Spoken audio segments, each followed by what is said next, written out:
Welcome to this WikiLeaks press conference, live from the Ecuadorian Embassy in London on Monday the 9th of January. Tweet your questions with hashtag at AskWL. We will be beginning in a few minutes. Once again, tweet your questions with hashtag at AskWL.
This is an audio test for the WikiLeaks press conference. If you can hear this audio stream, please tweet loud and clear.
Welcome to this WikiLeaks press conference, live from the Ecuadorian Embassy in London on Monday the 9th of January. Answering questions today will be Julian Assange, founder and editor-in-chief of WikiLeaks. Again, tweet your questions with hashtag @AskWL. The press conference is scheduled to last for approximately 1 hour, and obviously we will try and get through as many questions as we can. Mr. Assange will be with you in about a minute.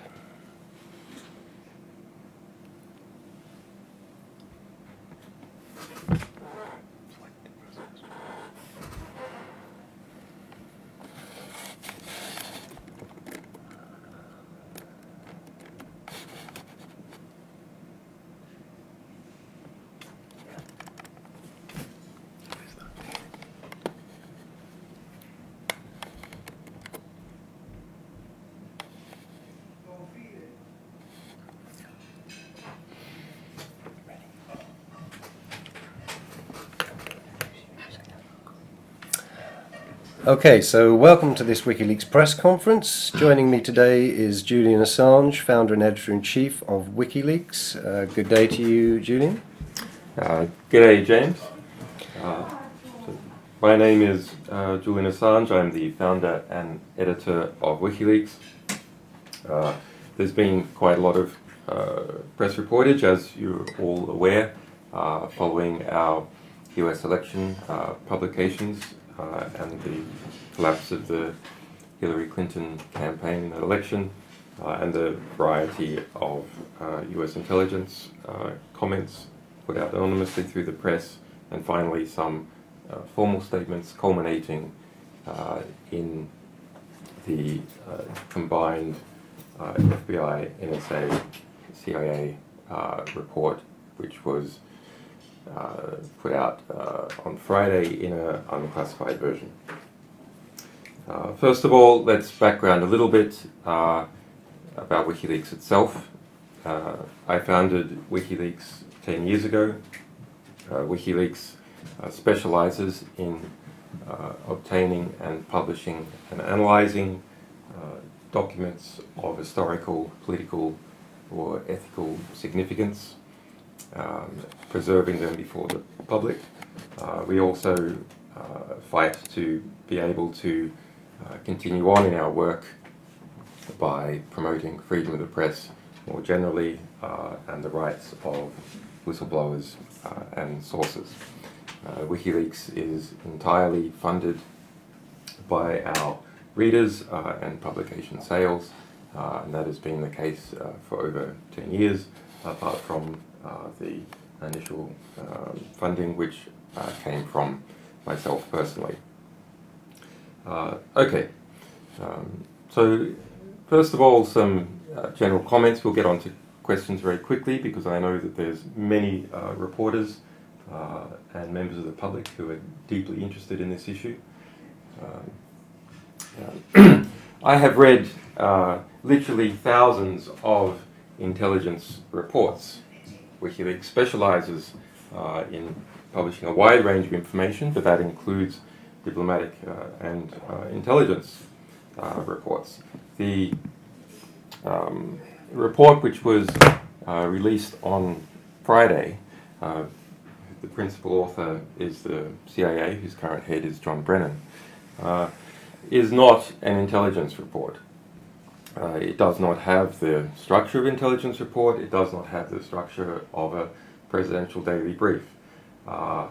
It is, frankly, quite embarrassing, I think, to the reputation of the US intelligence services to be putting out something that claims to be a report like that.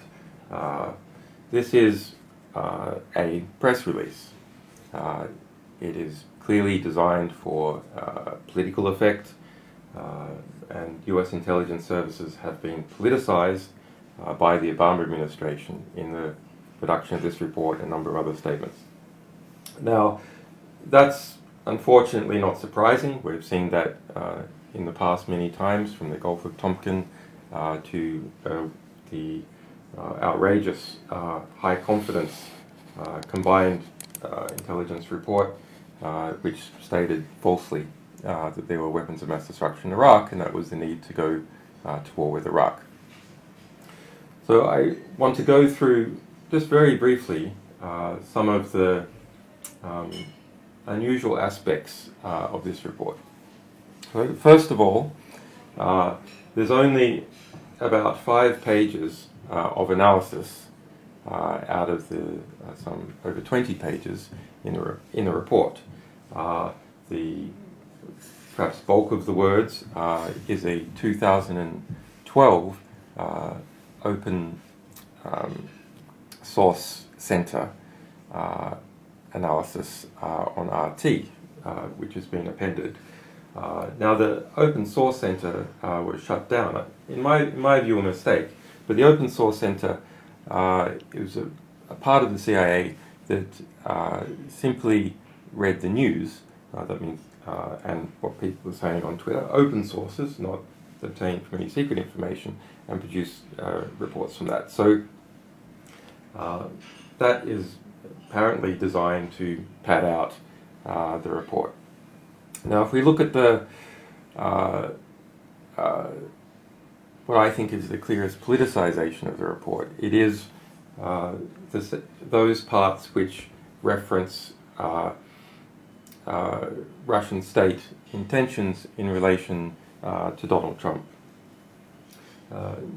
No evidence of anything is presented anywhere in the report, but to me it seems that the critical question here is whether the allegation is that Russian intelligence services themselves, or people under their direction, hacked the Democratic National Party and John Podesta with the intent of favouring Donald Trump.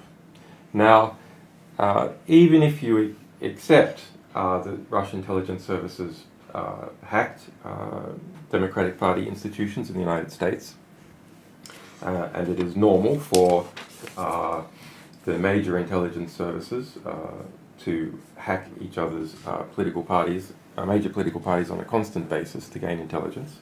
That includes France, Russia, Israel, China, and especially the United States. So even if you accepted that Russian hackers were in there, and no evidence is provided itself in the report, then you have to ask the question, what was the intent of those Russian hacks, and do they connect to our publications, or is it simply incidental? Now, as we have already stated, WikiLeaks sources in relation to the John Podesta emails and the DNC leak are not members of any government. They are not state parties. They do not come from the Russian government. But let's look at the chronology. So the Podesta emails that we released, the ones that we released during the election, are dated up to March of this year. The US intelligence services and the consultants for the DNC say that the Russian intelligence services started hacking the Democratic, the DNC in 2015. Now, Trump is clearly not on the horizon in any substantial manner. In 2015, he hadn't even nominated for the primary. By the time of March 2016, Donald Trump is not viewed to be a potential serious contender in the 2016 US presidential election. In fact, everyone viewed, including WikiLeaks, that he would very likely lose. So when you look at the CIA report, you'll notice that it deliberately obscures its assessments as to intentions and timeframes. And that is a key question, and the failure to come out openly about what has happened with the time frame shows you the politicization of this report. Further in the report, the CIA states that it is, rather the combined report states that it cannot, it doesn't know when the DNC was hacked.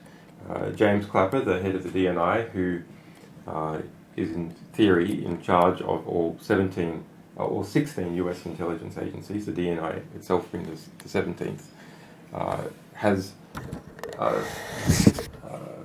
previously stated that the DNI, the US intelligence community, is not aware of when WikiLeaks obtained its material or when the sequencing of our material was done, or how we obtained our material directly. So there seems to be a great fog in the connection to WikiLeaks. So let's look at some of the conflation going on. First, there was a clear political attempt in the US press to conflate our publications and alleged hacks of the DNC with attacks on the US voting system. And that led to 53% of Democrats, according to polling, believing that the Russians had actually hacked the vote itself, the voting machines, or the vote counting system, and in that manner elected Donald Trump. Then there was another conflation, which is the publications in other media, such as The Hill, Politico, and on sites such as DC Leaks, with WikiLeaks publications. WikiLeaks publications are a separate story, entirely different material published by us, emails, and even the even in this report by the NSA, CIA, and FBI, making a finding, no surprise to us, that they were not able to determine any forgeries in WikiLeaks publications.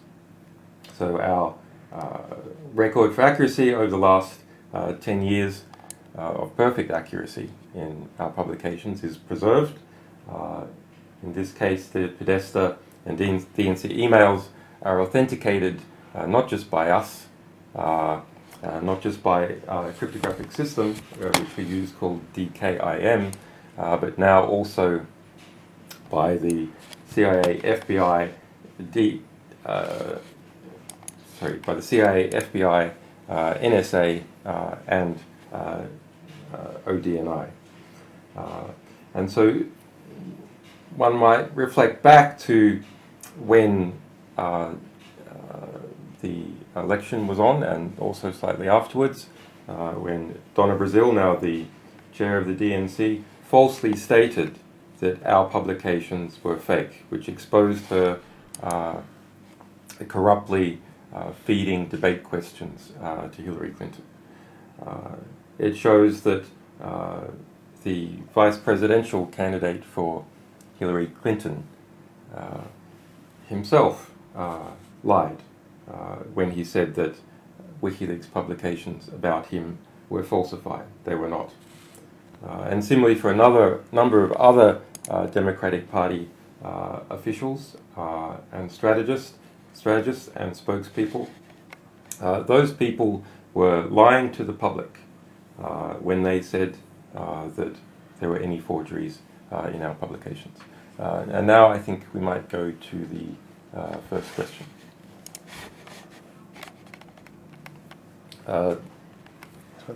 Okay, so the first question today for you is from Shafat Mosvi, who asks, on a scale of 1 to 10, how fabricated is the CIA report on the US elections? Well, that's an interesting question because I would say that most of this so-called intelligence report is not even fabricated. That is, it doesn't even make assertions, for the most part, that rise to the level of fabrications, because they're not evidence, or it uses speculative terms and admits its own speculation. And it engages in sneaky conflations.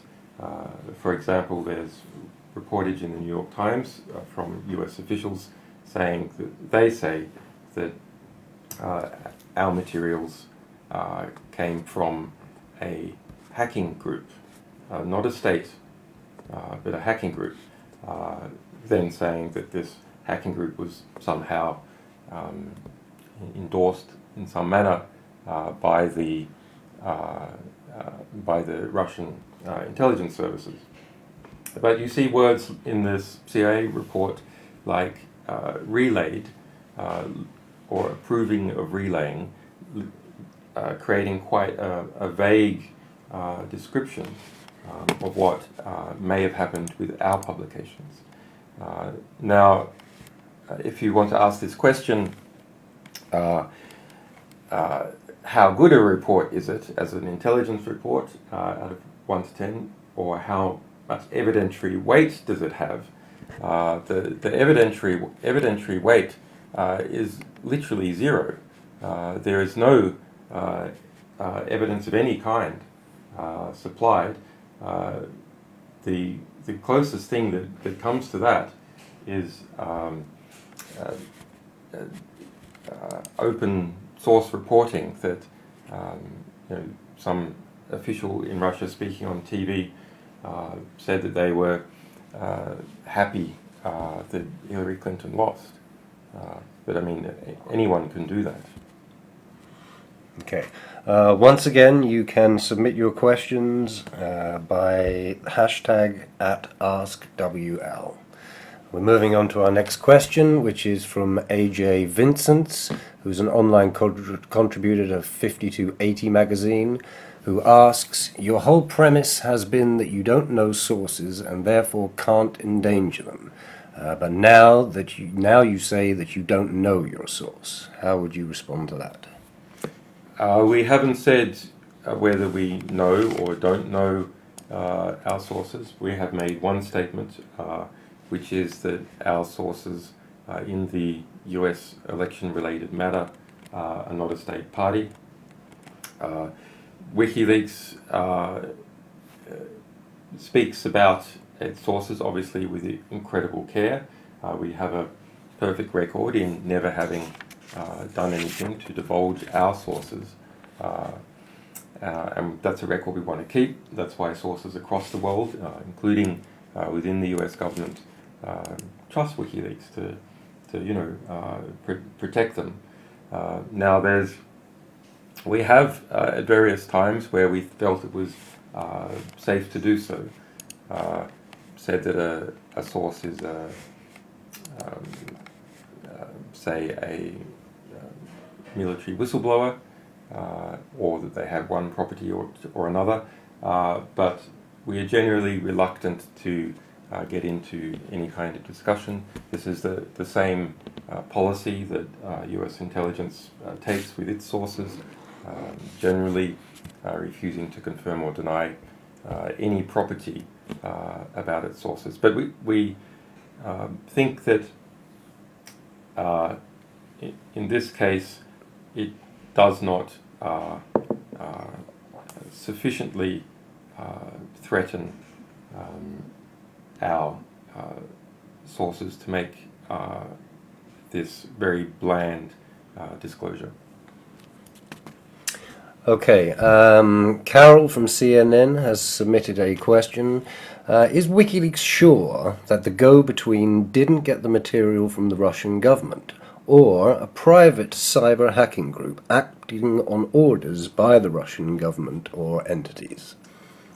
Well, we can't play 20 questions with our sources, gradually narrowing down the ambit of who they are, when they are, what country they were in, etc.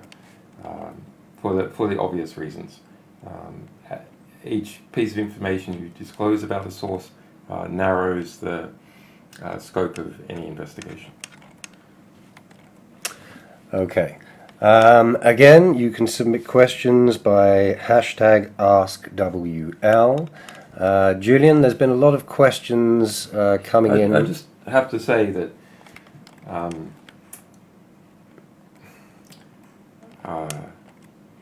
that if it was the case, we're concerned about protecting our sources. Now, there's obviously, if our sources were, for example, a state, we would have a lot less concern in attempting to protect them. Okay. So moving on, Julian, there's a lot of questions coming in regarding proof of life. These are questions that keep coming up, and I think now would be a good time for you to respond to this issue. Well, I'm going to give a talk on Reddit tomorrow, where I'll deal with such questions. Just in brief, it has been quite a difficult time from the US election onwards. There's been, since slightly before the US election onwards, there has been a lot of pressure of different kinds, which we said was occurring. And as some of you are aware, the internet here in the embassy where I have political asylum was cut off in relation to that pressure. Ecuador and John Kerry deny that, but our sources say that that is the case. But I'll speak about that tomorrow on Reddit. Okay, question now from PistCU. What is the most important thing we can do before Obama leaves office? Well, this is absolutely critical.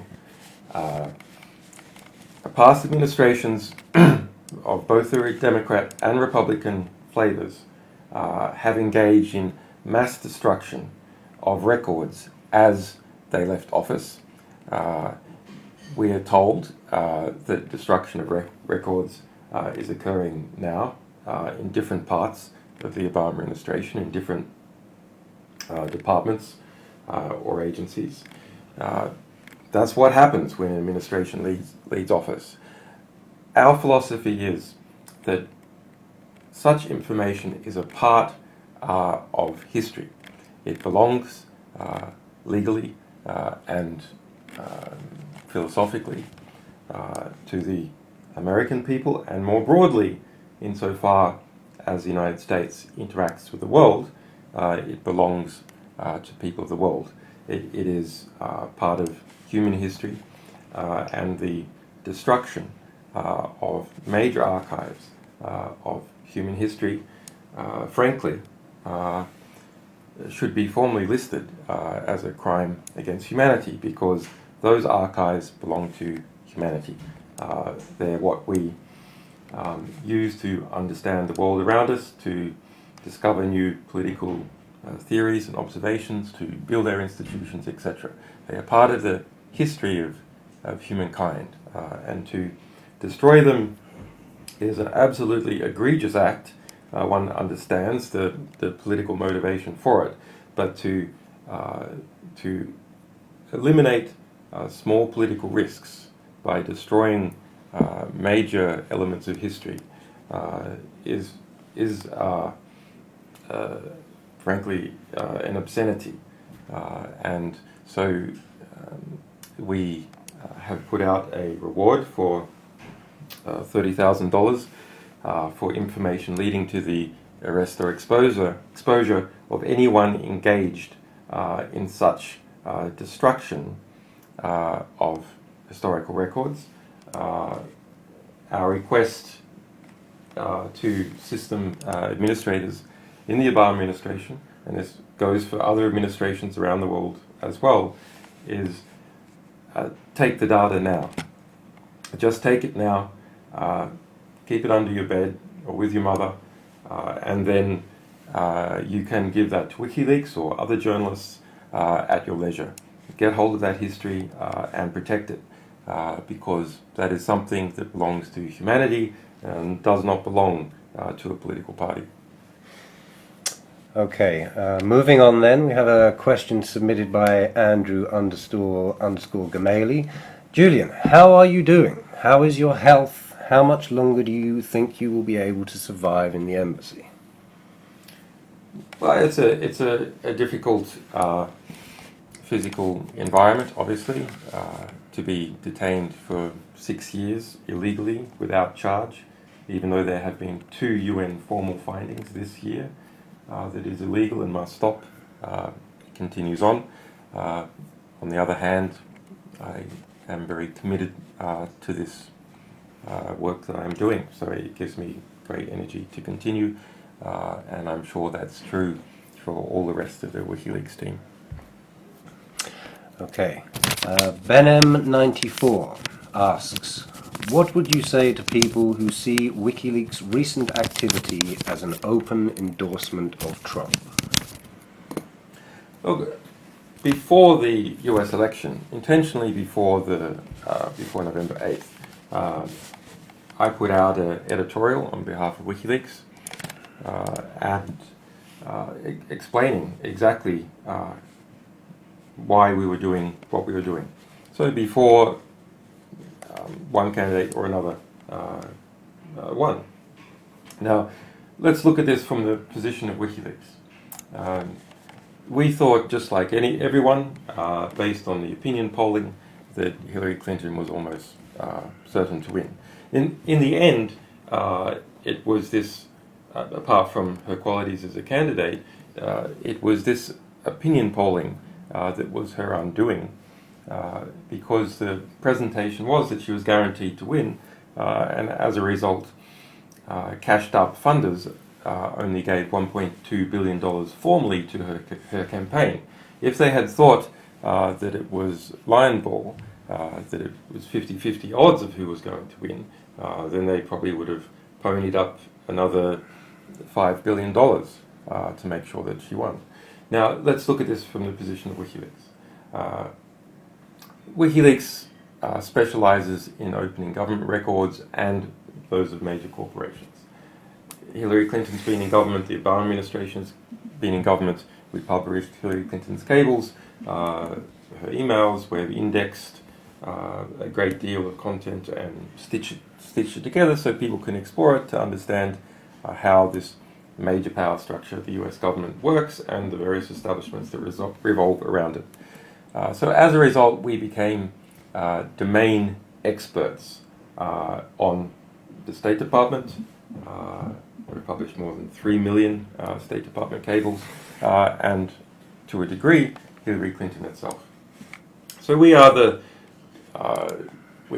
trusted by people who understand the value of such materials to bring them to us, and we have strongly encouraged expanding our collection of materials that relate to the State Department and its personalities. Now, if we look at what was in WikiLeaks' interests in terms of an institution trying to deal with an array of threats against it, or what was in my personal interest as editor, we were creating, and we knew, creating substantial conflict between us and the person we expected to be the next president. So we understood that we were putting ourselves in a more persecuted condition by relentlessly exposing this material, increasing the risk for us, not decreasing them at all. But in relation to Trump,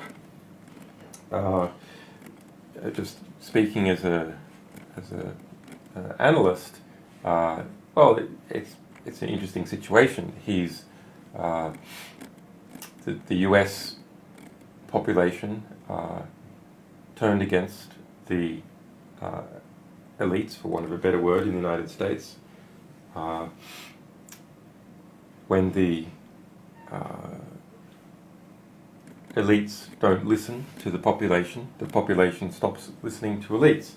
And as they pushed against Donald Trump so aggressively,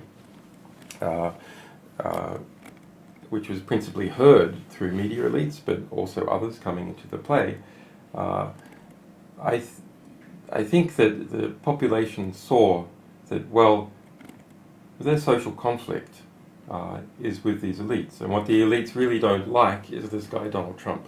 So they ended up voting for Trump as a way of delivering into DC something that the existing media and DC establishment was appalled by. So rather than necessarily a collaborative endeavour, it was to push down those existing walls. And what happens with President-elect Trump going forward is quite unclear. There's a lot of very poor cabinet appointments. There's a couple of interesting ones, but it certainly loosened up the political situation in DC, possibly in a very bad way, and in areas possibly in a good way. Okay. Jake Hicks asks, do you think the intelligence report released by the CIA undermines the leak, or is this just growing pains of a major leak like this? We like attention to our materials. So from our perspective, we have, as a publisher, we're absolutely thrilled with this report because it has the FBI, NSA, CIA, and ODNI all coming into our camp, mutually endorsing what we've said all along, that, of course, with a WikiLeaks publication, you can rely on the fact that we have verified it in many different ways, and that it's accurate. So we think it substantially adds weight to it. Now, as to what the motivations are by the Obama administration to produce such poor intelligence reports that are angled at saying that Vladimir Putin supported Donald Trump, if you like, that he's Putin's candidate, well, I think the politics of the situation is pretty clear. It's two factors. Number one, the reformation that should be happening right now in the Democratic Party structures, which normally does happen after an election, which is, well, hang on, this team lost the election. The structure lost the election. Why did it lose the election? Well, it's pretty obvious and was exposed by our materials. As a result of effectively rigging the primary, the Democratic Party didn't end up with the most competitive candidate. That's the whole purpose of a primary, is to select the most competitive candidate to go into battle with the other candidate. On the Republican side, there were 17 candidates. On the Democratic side, there were 3. Already, there had been a fixing of the entry structure within the Democratic Party that led to there only being 3 candidates in the first place. And then the campaign within the DNC to marginalize Bernie Sanders, including by engaging in black PR, formal instructions through the chain of command that we have published in our materials.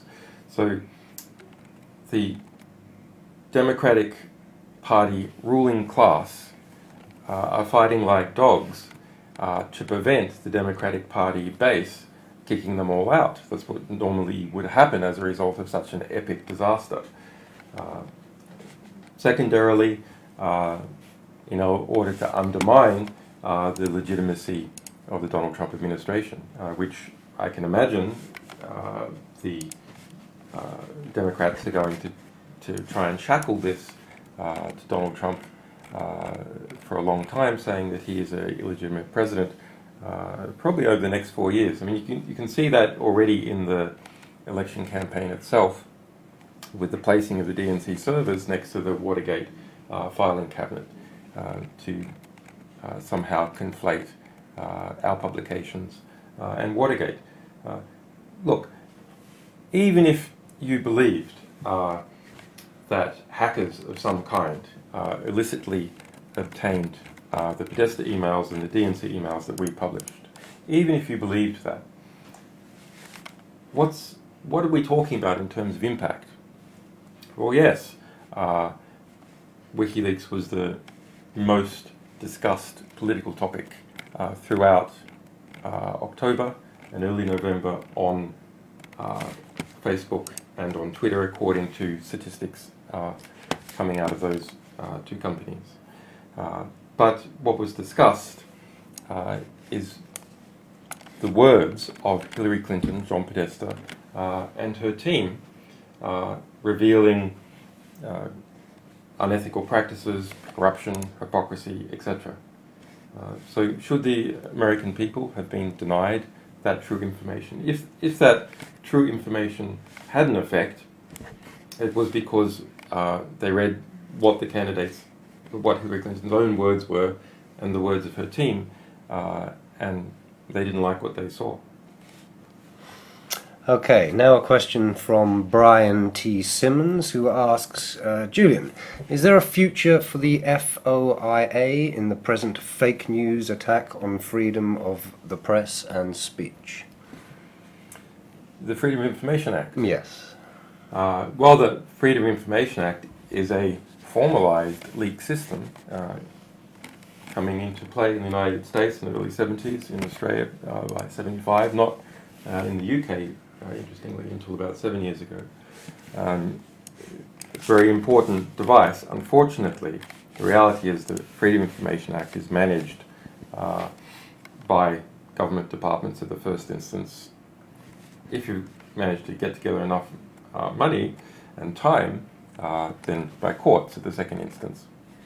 And government departments work out ways of viviating the Freedom of Information Act over time.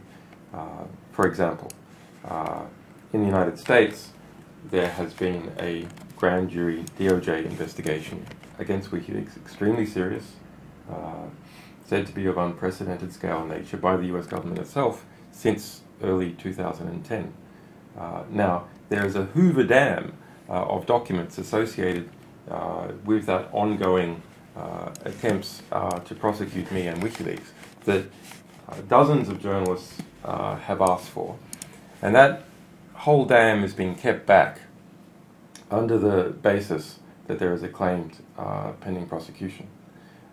Now, if ever that is dropped, I have no doubt that the FBI and DOJ will switch to another claim. For example, law enforcement methods, confidential informants, etc. Okay, and Paul Sorrentino asks, are you surprised with the outcome of the election, and is it what you hoped for? Well, we didn't really hope for any particular manner. We can see on the one hand Hillary Clinton represented a consolidation of power in the existing ruling class of the United States, consolidation of the international, one of better words, neoliberal regime, an increase in conformism, creating a space which is harder for whistleblowers and publications like WikiLeaks to operate in. On the other hand, Donald Trump and some of the people around him very hostile towards WikiLeaks, making suggestions, for example, that Edward Snowden should be executed. So, you know, we have, in the case of Donald Trump, a destabilizing, in the positive and the negative sense, force which can throw up certain things, either very good or very bad. And in the case of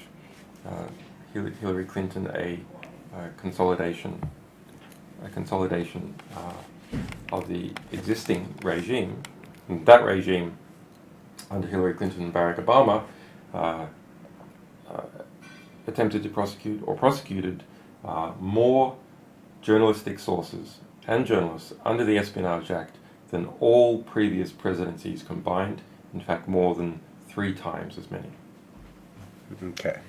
And at Jazz Pineapple asks, how comes you guys don't tweet on international leaks anymore? It's become incredibly US-centric.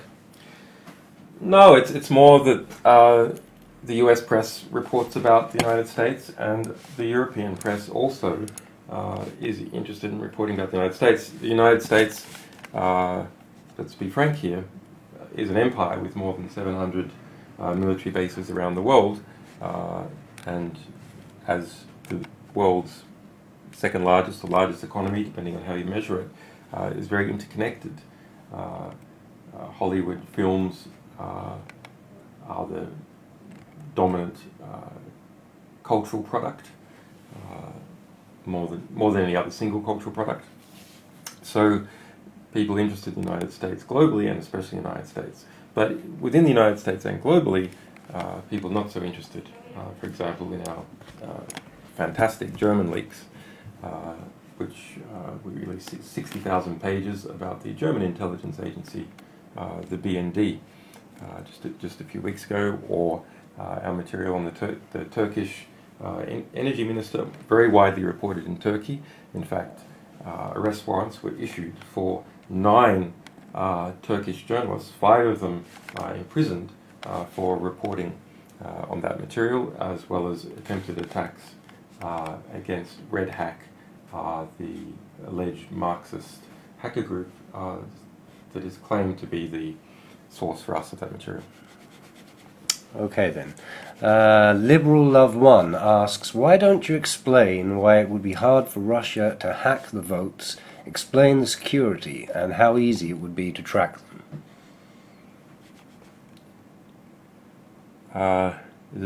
Can you repeat that? There's quite a lot of components. Yes, 3 components. Liberal Love One asks, why don't you explain why it would be hard for Russia to hack the votes, explain the security, and how easy it would be to track them? Okay, so there was quite a bit of false information published by the media during the election that suggesting or even claiming that the Russian state had hacked US vote counting systems. It's admitted, even in this report from Friday, by the 4 combined intelligence agencies, that such hacking on the vote counting infrastructure did not occur, and it's quite hard for that to occur in a system like the United States, where there's 52 states and they have many different procedures. But I will say that you can look at the work of, say, Alex Haldeman,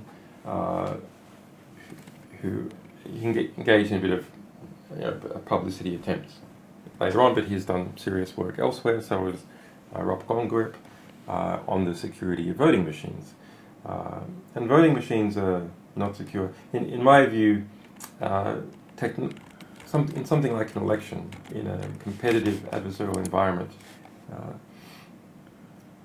one should not trust claims of security. So a voting machine company might say that they have secure voting machines, and experts at one time might examine those voting machines and agree. But how do you know what has happened over time? You need something that's quite simple and transparent, that the average person can see how ballots are being counted. Now, there can be mechanisms that are acceptable to have a combined system where you have hand-counted ballots and voting machines. Hand-counted ballots tend to stop systematic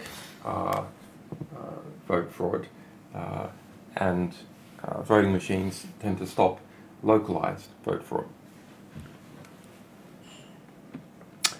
Okay, a random account asks, why is there more focus on those who exposed the deception and corruption of the DNC and Hillary Clinton instead of on the offenders?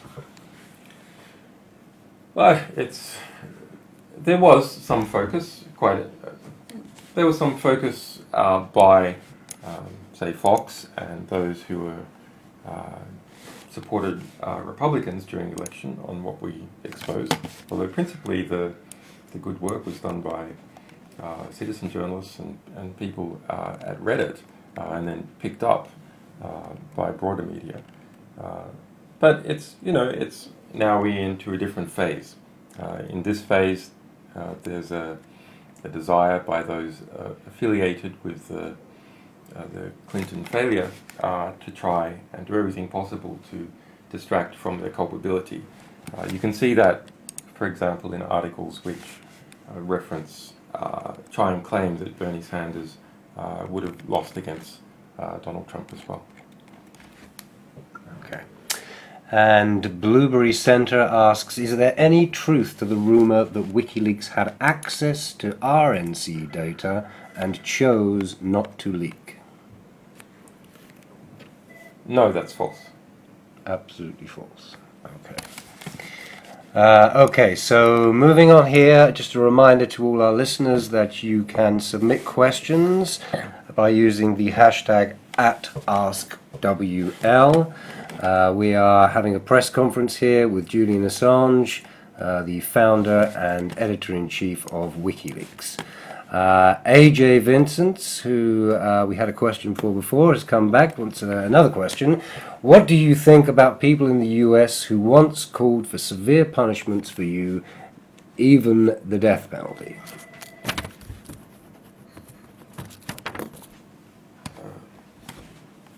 So the question is on the Trump cabinet picks, I assume, some of which have called for the death penalty for Chelsea Manning, some potentially in relation to, I'm not sure any of the cabinet picks have called for my death penalty, but they've certainly made in the past menacing statements towards WikiLeaks. Well, one can look at this as an interesting phenomenon. Of course, it was wrong for Republicans to have made those comments at the time that they did. They were misled to a degree by the Obama administration and the press, which falsely stated that WikiLeaks publications had led to the deaths of US soldiers. And the Pentagon had to come out under oath in the Chelsea Manning trial in 2013 and admit that in fact that was false, that they could not find a single person who'd been physically harmed in response to our publications. I'm interested in looking at, if you look at this example of Sarah Palin, extremely interesting example. Now, we published Sarah Palin's emails in 2008. She had been or was at the time governor of Alaska, and she had two email accounts. And one email account was a personal account that had been used in part for some official government work, and so therefore had taken her email box off the radar of the Freedom of Information Act. And Freedom of Information Act is something that WikiLeaks has tried very hard to defend, and so we thought this was an important thing to publish in that context. She has come out quite bravely, I think, given the circumstances, and apologized for her statement saying that I should be hunted down like the Taliban, and suggested that people watch the Edward Snowden film. Now, I find that transition extremely interesting. So, on the one hand, you go, well, okay, look, these Republicans, they were being opportunists at the time, back in 2010, when they made these comments, and they're being the allegation could be that they're being opportunists now in making positive comments. I accept that a lot of that is probably happening. But it's not the only thing that's happening. The view, according to opinion polling, of the CIA amongst Republicans has gone down to 3% approval rating, and amongst Democrats, 31%. This represents something of the changing view in the Republican Party, or rather perhaps the Republicans, about the nature of US intelligence agencies and the nature of war. Now, of course, after they're in government for a little while, they'll probably get back into the feeling that they're running the system now and that the CIA is their intelligence agency. But at the moment, there's a chance for a reform of those structures in the incoming Trump administration.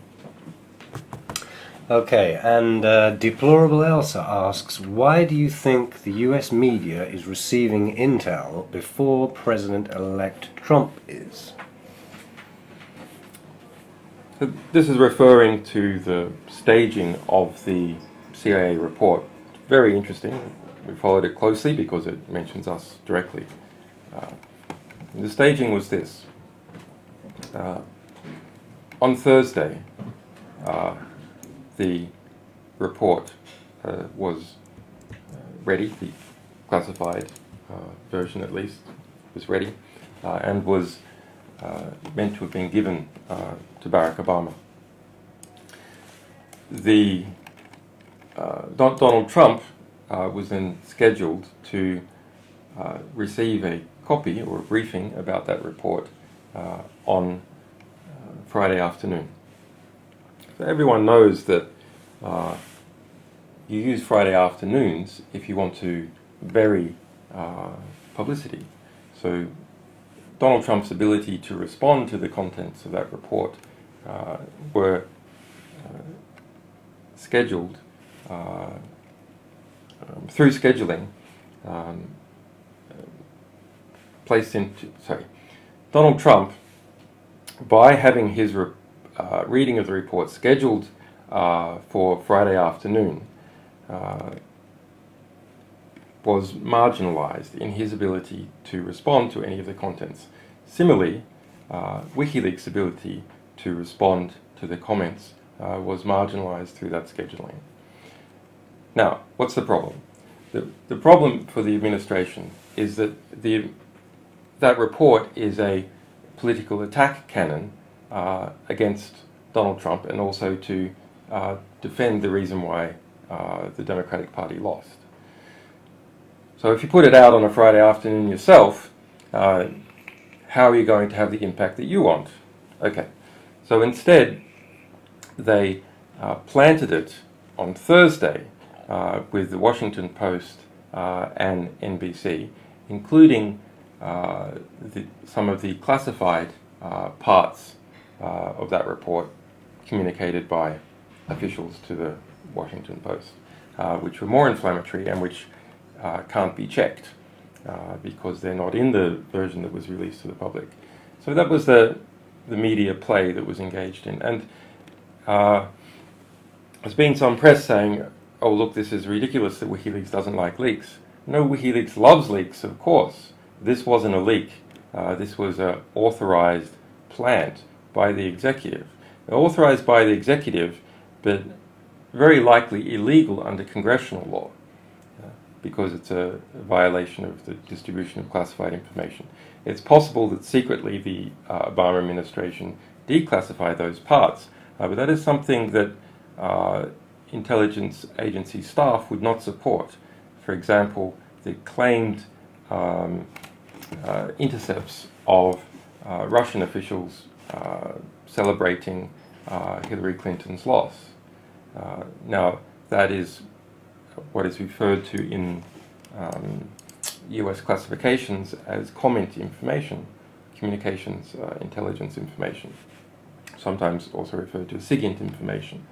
That has extra protection under US law, and the report itself is top secret. So there's a planting of information from a top secret comment report with the Washington Post and NBC on the Thursday in order to make sure there was only one voice one voice before the public, and that voice was not that of the president-elect, and it was not that of WikiLeaks or the other affected parties, like Shevchenko, the young woman who's alleged to be the Russian hacker in the Treasury report released on the Treasury sanctions list released on the 29th. Very interestingly, Shevchenko is not in the CIA's report released on Friday. Why is that interesting? Well, because Shevchenko is on the US sanctions list issued by the Treasury on the 29th, so her name is absolutely public. There cannot be any protection of sources and methods to not name her in the report that was released. Now, Shevchenko has given an interview, and it seems that actually she's not the sort of person that is likely to be a source of such information. I suggest journalists look into that story. Actually, she's an extremely interesting woman, and her story doesn't really match up with the accusations that are against her. But why wasn't her name mentioned in that CIA report? It's one of many facts that could have been mentioned which don't break sources or methods, and yet were not. Well, because this report is not really about naming facts that can be checked. It's about producing something that is not falsifiable, and therefore which is intellectually bankrupt. Okay. And Curry Dobson says, the Russian smearing has little to do with WikiLeaks and more to do with delegitimizing the incoming Trump administration. Does this sound correct? I mean, that's the, as I said, there's two political impetuses for this report. We assess based upon looking at the different players and how they're acting, and that is, number one, defending the position of the people in key power positions in the DNC who will pick Democratic Party candidates going into the 2018 election for Congress and eventually the presidency, and whose income or power derives from clinging on to those positions. And number two, as a means to delegitimize the election of Donald Trump.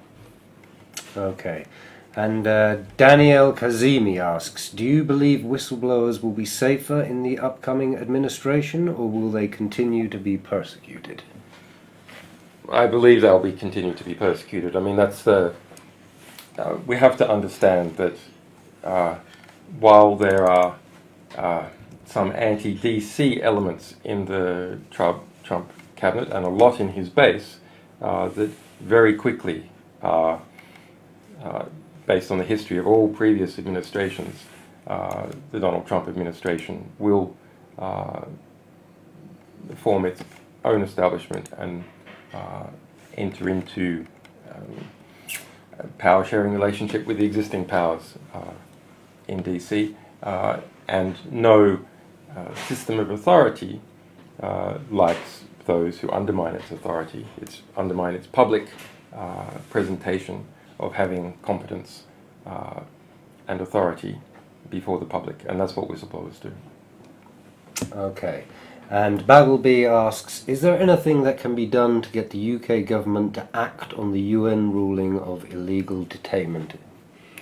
So this refers to the February ruling in the UN that I am illegally detained and should be immediately released, and the reaffirmation of that ruling on the 29th of November, I believe. Yes, the reaffirmation of that ruling, where the UK appealed and lost. Well, it's a matter of, there's a diplomatic cost for the UK and Sweden continuing to behave that way. Interestingly, the chair of the UN Working Group on Arbitrary Detention, the 5 jurists who oversee these cases where they're litigated before them, stated that the UK and the United States had sought to apply influence and pressure behind the scenes, outside of the formal legal process, to the members of that judicial panel. His name is Professor Mads Dennis. So if you search for him and Assange, you will see that attempt by the US State Department to illicitly apply pressure to the United Nations as it was deciding a case, my case. Okay, so we are getting towards the very end of the press conference now. Julian, I think everyone would like to say thank you for answering questions today. There are obviously a lot more questions we could have taken, but time has come up on us.